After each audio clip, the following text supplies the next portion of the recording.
ഇന്ന് ഞാൻ ഉണ്ടാക്കാൻ പോകുന്നത് പഴനുറുക്കാണ്. അതിനായിട്ട് ഞാൻ 3 ഏത്തപ്പഴം എടുത്തിട്ടുണ്ട്. ഇത് നാടൻ ഏത്തപ്പഴമൊന്നുമല്ല, ഇതിവിടെ ഞങ്ങൾക്കിങ്ങനെ കിട്ടുന്ന ഇത് ശ്രീലങ്കൻ ഏത്തപ്പഴമൊക്കെയാണ്. അപ്പോൾ അത് നമുക്കൊന്ന് തൊലി കളഞ്ഞിട്ട് ചെറുതായിട്ടൊന്ന് അരിഞ്ഞെടുക്കാം. ആദ്യമായിട്ട് നമ്മുടെ പഴത്തിൻ്റെ തൊലിയൊക്കെ പൊളിച്ച് വെച്ചിട്ടുണ്ട്. നമുക്ക് ഇതൊന്ന് അരിഞ്ഞെടുക്കാം. നിങ്ങൾക്ക് ഇഷ്ടമുള്ള സൈസിൽ ഇത് അരിഞ്ഞെടുക്കാം. ഞാനൊരു 2, 3, 4, 5 പീസാണ് അരിയുന്നത്. അപ്പോൾ നമുക്കിതെല്ലാം കൂടി ഒന്ന് അരിഞ്ഞെടുക്കാം. ഇത് ഒത്തിരി നന്നായിട്ട് അങ്ങ് പഴുക്കാത്തതാണ്, കാരണം നമുക്കിതൊന്ന് കുറച്ച് വെള്ളം ഒഴിച്ചൊന്ന് വേവിക്കണം. നമ്മൾ അരിഞ്ഞു വെച്ച പഴം ഞാനൊരു ഫ്രൈ പാനിലേക്ക് ഇട്ടെടുത്തിട്ടുണ്ട്. നമുക്കതിലേക്കൊരു 1/2 കപ്പ് വെള്ളം ഒഴിച്ചിട്ട് ഇതൊന്ന് വേവിച്ചെടുക്കാം. നമ്മുടെ പഴനുറുക്കിൻ്റെ വെള്ളം ഉടമ്പടിയായി നമുക്കൊന്ന് നോക്കാം. ഏകദേശം വെള്ളമൊക്കെ വറ്റി വന്നിട്ടുണ്ട്. ഇതൊരുവിധം വെന്തിട്ടുണ്ട് പഴം. നമുക്ക് ഇതൊന്ന് ശരിക്കും വറ്റിയതിന് ശേഷം ഇതിലേക്ക് നമുക്ക് ശർക്കരപ്പാനി ഒഴിച്ചു കൊടുക്കണം. ഇതിപ്പോൾ ഒരിടത്തും വറ്റി നമുക്ക് ഇതിലേക്ക് ശർക്കരപ്പാനി ഒഴിച്ചു കൊടുക്കാം.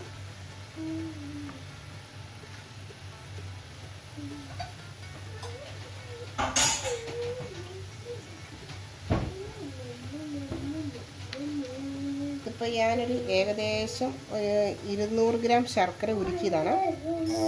നിങ്ങൾക്ക് മധുരം കൂടുതൽ വേണമെങ്കിൽ ശർക്കരയുടെ അളവ് കൂട്ടാം, മധുരം വേണ്ടെങ്കിൽ ശർക്കരയുടെ അളവ് കുറയ്ക്കാം. ഇനി നമുക്ക് ഇത് ബാക്കി വേകാനുള്ളത് ഇതിനകത്ത് കിടന്ന് നന്നായിട്ടൊന്ന് വേകട്ടെ.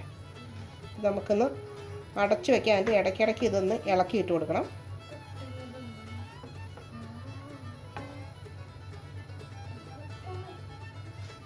നമുക്കിനി ഇത് മൂടി വെക്കാം. ഇടയ്ക്കിടയ്ക്ക് തുറന്ന് നോക്കണം കേട്ടോ, മറക്കല്ലേ.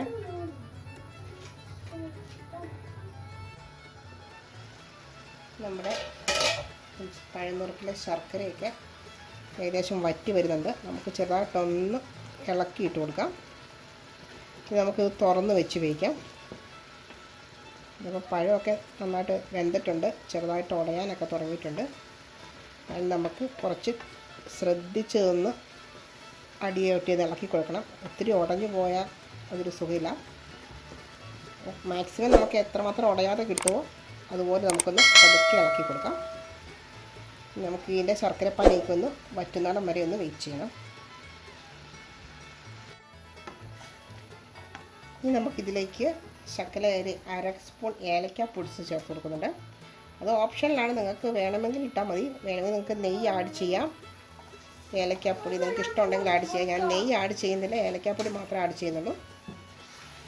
നമുക്ക് ഇതൊന്ന് നന്നായിട്ട് വരളുന്നതിന് വരെ വരണ്ട് കഴിയുമ്പോൾ നമുക്കിത് തീ ഓഫ് ചെയ്യാം. ഒരു 5 മിനിറ്റ് കൂടെ എടുക്കും. അപ്പം നമ്മുടെ പഴനുറുക്ക് റെഡി ആയിട്ടുണ്ട്. നമുക്കിനി തീ ഓഫ് ചെയ്തിട്ട് ഒരു സെർവിങ് പ്ലേറ്റിലേക്ക് മാറ്റാം. വളരെ ഈസിയാണ്, നല്ല ടേസ്റ്റിയുമാണ്. അപ്പോൾ എല്ലാവരും ഒന്ന് ട്രൈ ചെയ്ത് നോക്കുക. സബ്സ്ക്രൈബ് ചെയ്യാത്തവർ ദയവായി ചാനൽ സബ്സ്ക്രൈബ് ചെയ്യുക. അപ്പോൾ മറ്റൊരു റെസിപ്പിയുമായി കാണുമ്പോഴേക്കും ബായ്.